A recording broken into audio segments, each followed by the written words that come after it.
Kita dikagetkan dengan peristiwa dan kejadian penganiayaan yang dilakukan oleh seorang anak pejabat oknum tertentu di Ditjen Pajak Kementerian Keuangan.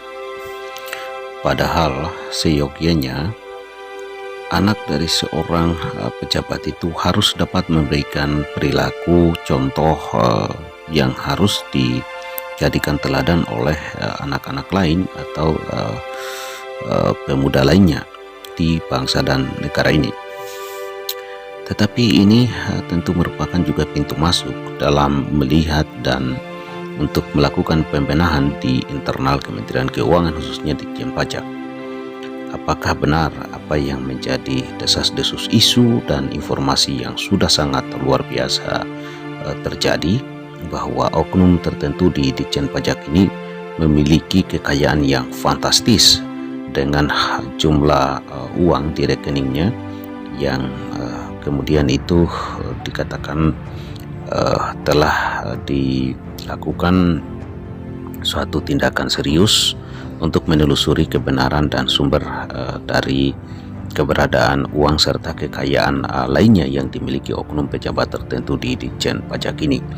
Jika ini benar, maka sesungguhnya peristiwa penganiayaan ini hanyalah merupakan skenario semesta agar terjadinya pembersihan dan pembenahan di internal Kementerian Keuangan, khususnya Ditjen Pajak.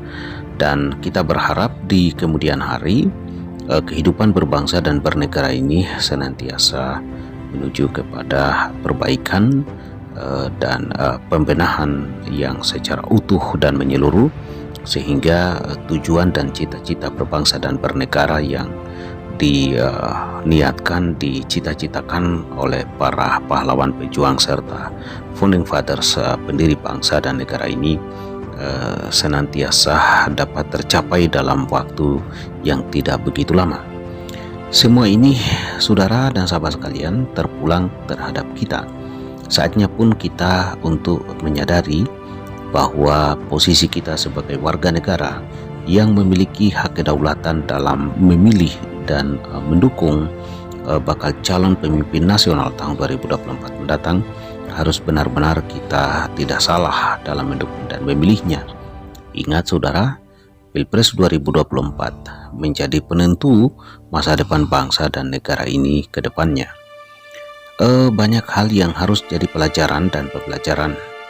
Dan atas itu semua, mari kita merenungi, mempelajari, mendalami situasi dan kondisi global dunia internasional kaitannya dengan kondisi dan situasi bangsa di masa yang akan datang, dan terutama hubungannya dengan kepemimpinan nasional tahun 2024 yang tentu itu ya kitalah yang akan mendukung dan memilihnya. Walaupun di dalam era demokrasi tentu saja banyak ruang dan hal-hal yang pada akhirnya dapat mengganggu dan tidak memberikan ruang nurani atau hati nurani bagi warga negara untuk benar-benar memilih sesuai dengan keinginan nurani yang sesungguhnya atau hati nurani yang sebenarnya. Butuh pemahaman kedewasaan berdemokrasi sehingga bisa terhindar dari hal-hal yang dapat mengganggu hati nurani kita dalam mendukung dan menentukan serta memilih pemimpin bangsa ini 2024 mendatang. Persoalan demokrasi saat sekarang ini tentu telah kita ketahui bersama, senantiasa ada gangguan-gangguan yang serius, terutama dalam kepemimpinan di daerah-daerah atau pemilu kada atau pilkada. Oleh karena itu saatnya kita untuk kembali mendalami serta memahami benar bagaimana posisi dan tanggung jawab kita di dalam kehidupan berbangsa dan bernegara ini.